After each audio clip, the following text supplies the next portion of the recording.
অবশেষে 2026 বিশ্বকাপে কোয়ালিফাই করল ব্রাজিল। ভিনিসিয়াস জুনিয়রের অসাধারণ গোলে 2 ম্যাচ বাকি থাকতেই কোয়ালিফাই করে ফেলল ব্রাজিল। আনচেলত্তির কথা রেখেছে ভিনিসিয়াস জুনিয়র। আনচেলত্তি বলেছিল যে ভিনিসিয়াস রিয়াল মাদ্রিদের মতোই অ্যাটাকিং ফুটবল খেলবে এবং অ্যাটাকিং গোল করবে। সেটাই করে দেখিয়েছেন ভিনিসিয়াস জুনিয়র। আর্জেন্টিনা ঠিক 2018 বিশ্বকাপের কোয়ালিফাইয়ে এরকম বিপদে পড়েছিল।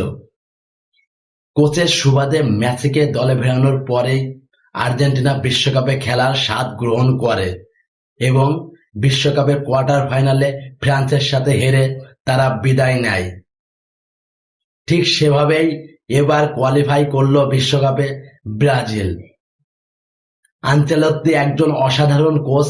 আনচেলত্তি কি পারবে ব্রাজিলকে বিশ্বকাপ জেতাতে, নাকি ব্রাজিল ঠিক আবারও সেই কোয়ার্টার ফাইনালেই ধরা খাবে কোনো দলের কাছে? ব্রাজিল ফ্যানদের জন্য স্বস্তির খবর যে ব্রাজিল বিশ্বকাপে কোয়ালিফাই করেছে। বড় একটি স্বস্তির খবর। সামনে আর মাত্র 2টি ম্যাচ বাকি রয়েছে ব্রাজিলের।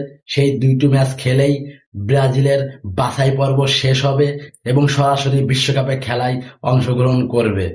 প্যারাগুয়ের বিপক্ষে ব্রাজিলের মাঠে আজকে যেই ম্যাচটি ব্রাজিল অংশগ্রহণ করেছিল, সেই ম্যাচে আনচেলত্তির প্রথম ম্যাচ ছিল ব্রাজিল মাঠে এবং আজকেই তার ব্রাজিল মাঠে অভিষেক হয় এবং সেই ম্যাচেই দারুণ সূচনা করে ব্রাজিল।